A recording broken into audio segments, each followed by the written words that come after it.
ส่เกินลายสงสารสายตาแต่คืองามเอาแท้เห็นแล้วน้ำลายมันไหลบ่ได้อาจกินยุบพินนอกจงเข้าใจท่านได้นอนหัวบอก3 วัยสัตว์นี้คงตายตาหลับแน่นอนสะอ่อนแท้เด้ใจสิเพเอาน้องอยากได้ได้แต่คืนน้ำลายสุดแสนอะไรอาวรให้แนมเบิ่งแน่อย่าว่ากันเด้อบังอ่อนเก็บไปฝันยามหลับยามนอนใจคำฮอนน้องทุกเวลาเจ้าใส่ยกทรงกระใสเคินบ้านคืองามเหลือเกินรู้ตนคนมองแน่ลา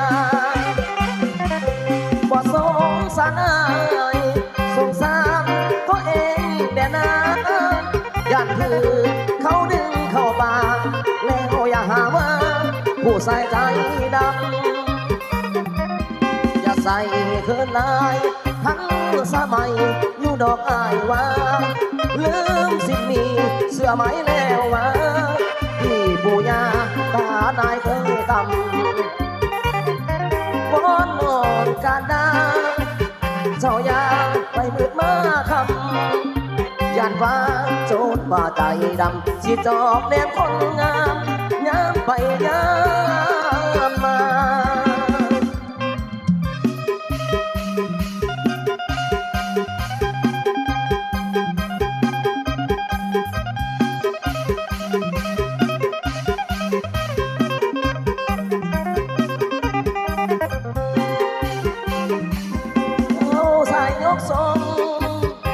ส่งกระใสเคิน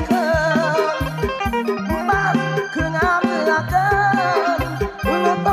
นคนมองแน่ลาบ่สงสารสงสารตัวเองแด่นาย่านคือเขาดึงเข้าป่าแล้วอย่าหาว่าผู้ใส่ใจดำอย่าใส่คืนลายทั้งสมัยอยู่ดอกอายว่าลืมสิ่งนี้เสื้อไหมแล้วว่าที่ปู่ย่าตานายเคยตำ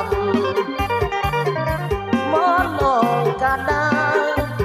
เจ้ายาไปมืดมาคำย่านว่าโจรป่าใจดำที่จอบแนมคนงาม